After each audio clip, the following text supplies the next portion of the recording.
Hello everyone, Justice Curry here. I have a very exciting video for you all today. Now it's going to be a bit unusual because normally I have my friends or special guests in person, but this person is on my speakerphone and it's none other than Martin, and I'm going to butcher his name. I want to say Arriola, but it's not Arriola. It's actually what, Martin? Arriola. Okay, thank you. He is an artist. He worked as an illustrator on the Mattel line back in the 80s and even into the 90s. I was fortunate enough to reach out, and we've been talking for the last few weeks, and just I'm someone that was instrumental in my childhood, and I love hearing the stories. And I went, wait a minute, I need to start recording this because he has given me some gems, these stories that I know that hundreds and thousands of you would love to hear as well. Can you give the people that are watching just a quick bio of the years we were working there and kind of your job title? Yeah, sure.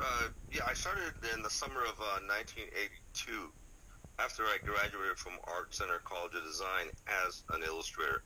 But when I started at Mattel, I was actually hired back then. They called our title was art directors, but it was really product design. Yeah. And I was really good with colored markers, so that's basically what got me my job. So I learned everything about product design there at Mattel. So illustration was all done, outside of the company. Yeah. So I really started there as a product designer. So I designed and developed the toys for the original vintage line and many lines after that with all the relaunches and stuff. Oh my goodness, that is absolutely amazing. And we talked about it now that I'm sure you had no clue back when you're working on the line in the 80s that this would stick and become such instrumental thing 30 years later with guys just like me. No, absolutely not. Otherwise, I would have kept every single thing I designed and developed. I gave away a Mount Eternia place at Seals to a guy, a little kid that lived underneath me in the apartments. Oh, you gotta be kidding me. I wish I had that now. I used to give away slime pits like crazy, and I designed and developed a slime pit way back when. And it's funny, once I designed the slime pit, I think I've reintroduced glow-in-the-dark slime many times after that, including with the Harry Potter line. Oh my goodness. And like I told you earlier, Slime Pit and the Fright Zone from the Horde were basically the only two play sets that I owned growing up. So even to talk with you is such an honor, and I thank you again for letting me talk with you and share this to so many people out there that enjoy the line as much as I do, because they wouldn't be watching this video if they didn't like He-Man. Funny story on that slime pit. I hand-painted myself. We used to call them paint masters until we got approval from marketing. And when the slime pit first came out, Heman started selling like crazy. But the marketing guy that I had to work with, the VP, his name was Matt Sketch. I think I literally had to paint 6 slime pits until he finally approved the color, which ended up being the black, gray, with the red. Overspray, I think. We're looking at, the viewers and myself are looking at it currently right now. I'm putting the camera on it, my toy room. Yeah, but I came up with all these. Any of them could have sold, but he had to approve it, and marketing's always gives the last approval. So yeah. At least 6 slime pits that I painted until he finally approved that the one with the gray, black, and red. And were you painting them? Were they just straight, I don't know, a tan color, just straight out of the factory, so they're a blah color? They were resin casts. Oh my goodness! So I wish I would have kept those. Oh, could you imagine? Yeah, the hard copies and the beginning stages. Yeah, we would just they'd go down to the model shop and make the molds. Yep. And I just keep on, say, all right, let's do another resin, paint them up again. And I only had X amount of deco. Right. So it was the molded color, and I had a black over. I think I had 2 or 3 oversprays, and an overspray for the skull on the top. And I'm sure they just got thrown in the trash afterwards. Absolutely. Right. And I hear stories like later in the line there was supposed to be this giant Bronchiosaurus that was going to be produced, and I he. worked on it. Are you kidding me? You did. Oh gosh. So you I think it was the size of a German Shepherd. Yes, yes. In the picture, it looked ginormous. I think it was gray with a purple overspray, if I remember correctly. I can't remember. Oh my goodness, that is so. Yeah, we did a bunch of dinosaurs. Yes, yes, dinosaurs. I worked on the Turbosaurus was one. Yep. Another story about that one, which was totally terrible. It was terrible. The same guy that worked on Mount Eternia. We had this one guy, I can't remember his name, a sculptor that came on. He was an outside sculptor. He did a beautiful sculpt of the Triceratops. Yep. And Skeletor's Tyrannosaurus Rex. Yep, we're looking at it right now, the purple one. Yeah, and the pterodactyl. Yep, the turbodactyl. Yep. Yes, turbodactyl, and I think it was brown. And yes. This guy did some beautiful sculpts, really nice rough clays back in the day, before everything went digital. Right. And this guy ended up just scraping all that beautiful clay away and turned them into what they were, and it was awful. But back then, unlike before I retired, all the sculpting was in-house, and there was a lot of politics. Oh. So you really couldn't complain too much. Gotcha. Because they were sculptors, so who cares? Yeah, right. That guy really messed up a lot of sculpts. Jeez, oh Pete. Yeah, you should have seen the way they really looked when they first came in. All I asked them to do was take the undercuts off so they'll pull out of the mold. Mm-hmm. What did he do? He turned that beautiful Triceratops into a piggy bank. That sucks, man. That sucks. It did. It's terrible. Real quick, so you mentioned the giant Bronchiosaurus that was never produced. Any idea? Because it was called the Turbosaurus. The Turbosaurus. Gotcha. And there's been rumors I've just read online. What's your official take on what happened to that? The only sculpt of it. It ended up in a landfill somewhere. Yeah. Yeah, it was huge. I'm guarantee you, it was about 3 feet long, maybe 4 feet long. No, because marketing said that it had to swallow a figure. Exactly. Yes. It would come out into its belly. In order for it to swallow a figure, most of these figures, from hand to hand, were about 3 inches long. So the mouth of this thing had to, and then it went down like a chute for a trash can. Yep. And it ended up in the and it would have been like God knows how much money back then. But by that time, the marketing had overshipped the line. It was dead. Yep. What I'm curious about, and maybe you can answer it, maybe you can't. So it was dying down in the U.S., but in Spain and Italy, it was still going strong. So they released some other figures, like the Laser Power Heman, Laser Power Skeletor, and then the two giants. Which I wish I would have kept. Now, who was in charge of designing those 4 figures? Did they do that overseas, or was it still home based with you guys? No, it was still home base with us, but marketing was calling the shots. That was that laser one, right? The Skeletor.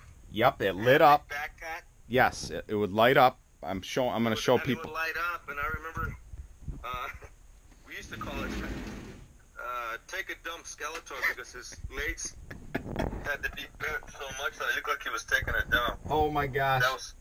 That was ordered. That was because we had to pack it out in the blister.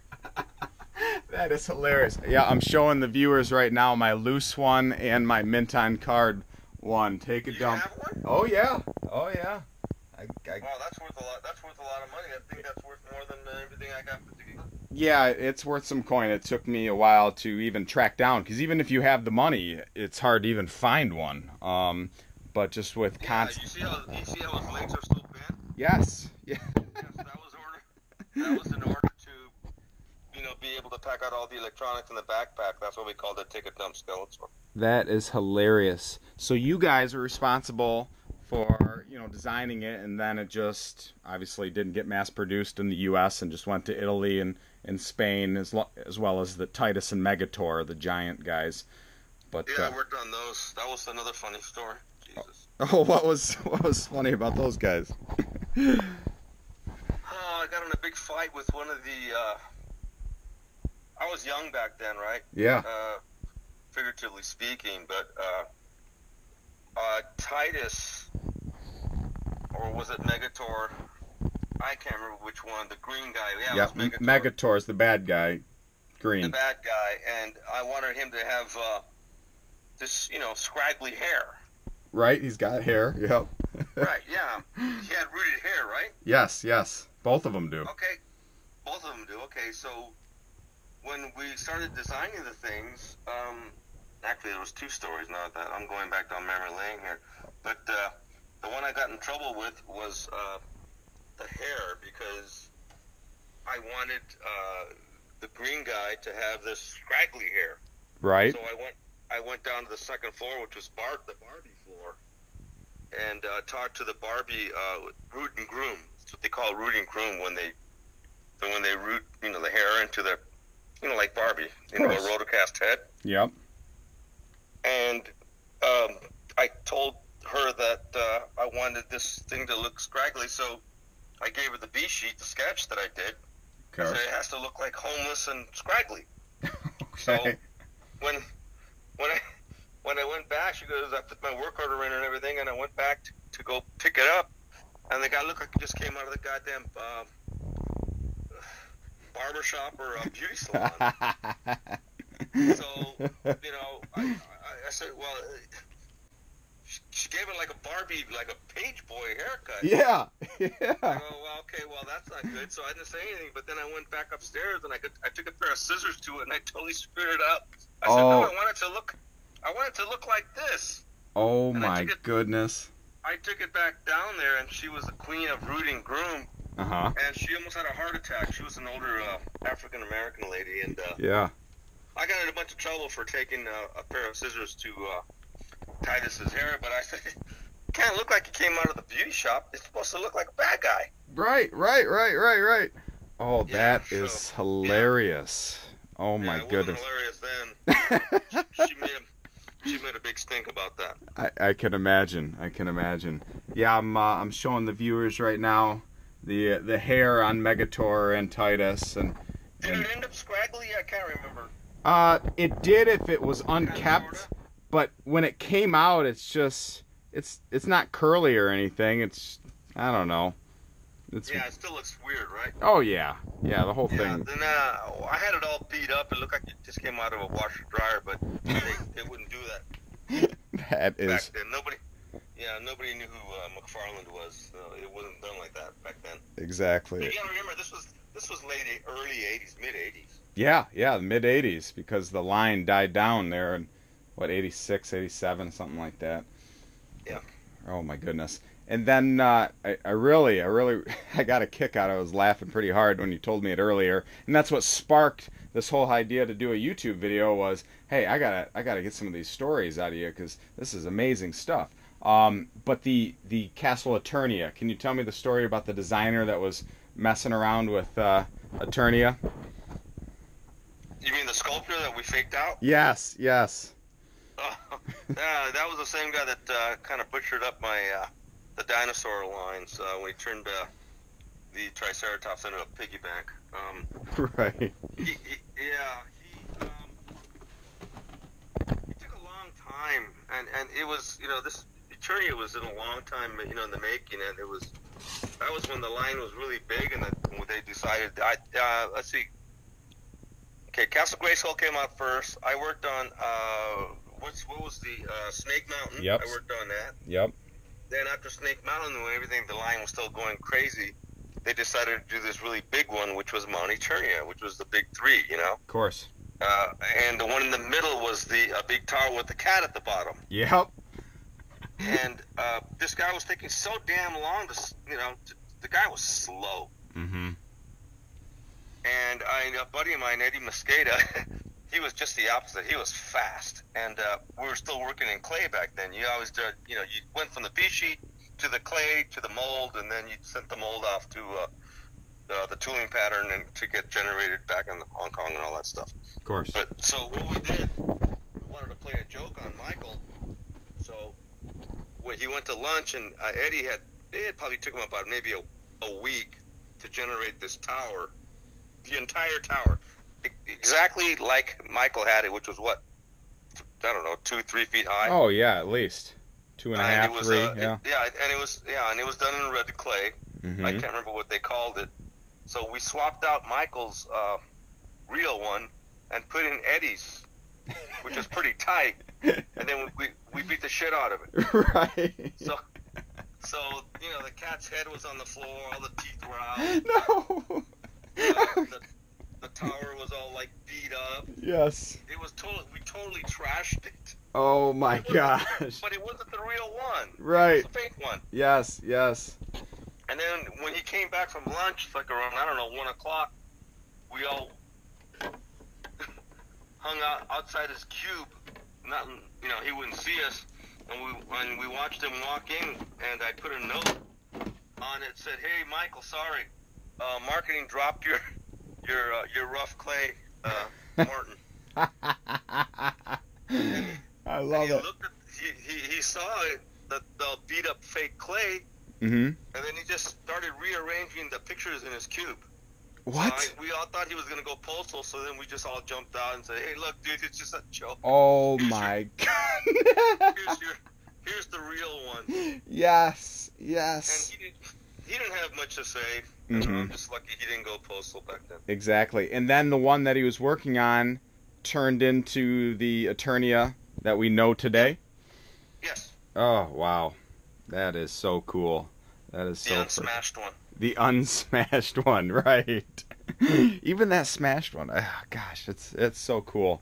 And I understand you're selling some of your personal collection right now, just That's some correct. figures and whatnot. And yeah, and eBay, Facebook, there's all these different revenues of ways to sell them. And that's kind of how I got in touch with you, is trying to help another guy out, Yep.